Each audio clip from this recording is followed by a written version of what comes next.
So here I'm going to talk about some hidden NES gem recommendations. I wanted to get a top 10 for this specifically, but I feel that would have watered it down. So what I'm going to do now is I'm just going to give you my top experiences of things that you should go back and play. Not necessarily finish, but experiences that I think you should have, because it's going to make your whole perspective about gaming a little bit sweeter. The first one on my list I brought up before, and that is Gyromite. Go here and see this video and watch to the end for my complete explanation on how to play it in a completely different way here in the modern era. But suffice it to say, you don't need Rob the Robot to play it with you. You can play it live co-op, and it's a great puzzle platformer. Number 2 is Mega Man 2. Kind of obvious. It's a piece of history. It's just amazingly fun to play. What I recommend doing is playing it on difficult mode. Played Mega Man 1, which you probably haven't. It is insanely difficult. It is completely impossible, and that made the game very inaccessible to people. So it's a no-brainer that there was a normal mode, as well as difficulty mode, in Mega Man 2. But if you actually sit down and invest time to playing both normal and difficulty modes in Mega Man 2, I think you're going to find that the differences really teach you a lot about gameplay and how to make really great platforming. Number 3 is Metroid. Metroid is something that everyone should go through like training. If you want to play through the original campaign of Metroid for fun, you can just shut your brain off and play Metroid Zero Mission for the GBA. It tells you exactly where to go, tells you exactly what to do. The original Metroid is different, okay? You need to keep your passwords close at hand. You need to draw your maps. You could download a map from the internet. Let me tell you, it'll never be enough. You need to personally draw a map to get through this game, because you need to know where you just were and what you need next, okay? You can't just look at a big JPEG file and know where everything is, because it's a Metroid game. You have to get things in a specific order. And you might have to power up just to be able to get to certain things, because they're so difficult to get to. We don't talk about the 2 mini-bosses in Mother Brain. And of course, fantastic music, cool graphics. Do you have to grind for health? Do you have to grind for missiles? Yes.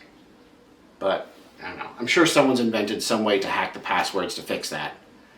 But besides that tiny little detail, I'd say you're golden. Oh, hey guys. While I got you here, could you subscribe to the channel? It would make a big difference. Thanks.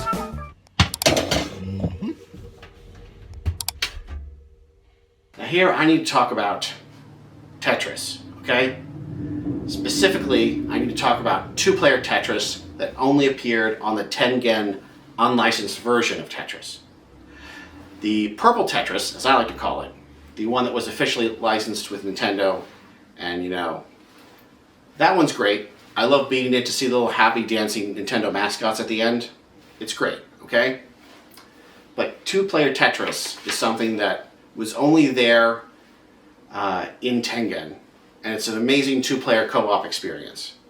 Well, it's not cooperative, you're trying to kill each other. But that kind of Tetris was not redone for like decades, okay?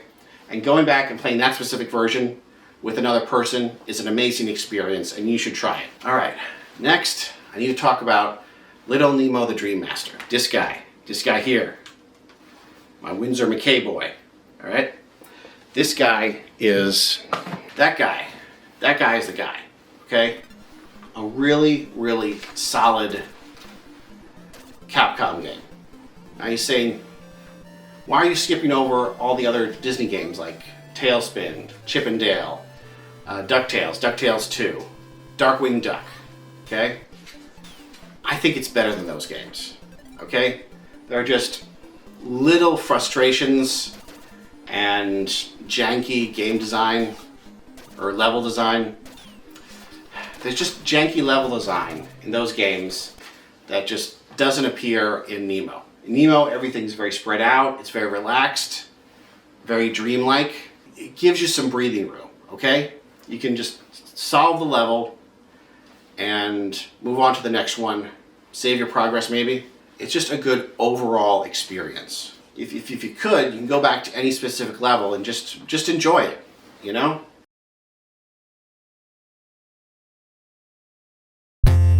Contra is Contra.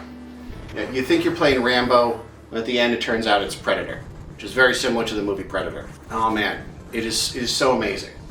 And the reason why it's on here is because the arcade game is amazing. The arcade game, for all of its vertical screen and, you know, insatiable appetite for your quarters, is a lot of fun.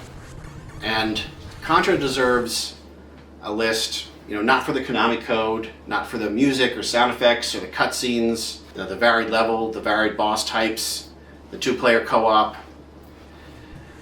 Contra gets a spot on this list for me because it accurately took something from the arcades and put it onto the small screen, which is basically impossible. For me, I had to put it on this list because it did the impossible. Now, here's my number one game, which is going to be very difficult to describe, but just follow me on this. Number one is probably going to be one that you may not have even heard of. It's called Gumshoe.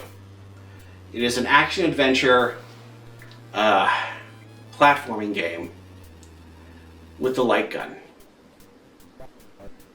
I know, that doesn't seem to make sense.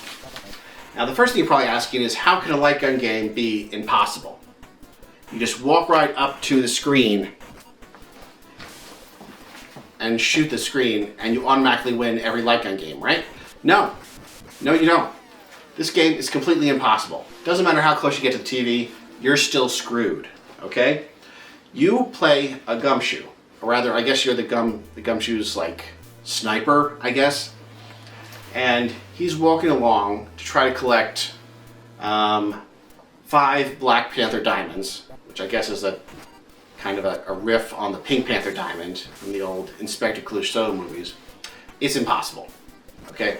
I've tried using emulation, I've tried using real TVs, I've tried using everything. It's just impossible. The only way you could possibly get through this game and see all the stuff in it and get to the end and, you know, fight what could be considered a final boss is if you put in a Game Genie code for invincibility, okay? Even with invincibility, this game is pretty much impossible. So, it's an experience, okay? So, it kind of makes you think differently about how light gun games could work, how about any targeting game could work.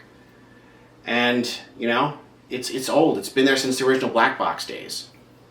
And, you know, I had it. I tried desperately to finish it. I think I actually did finish it once or twice.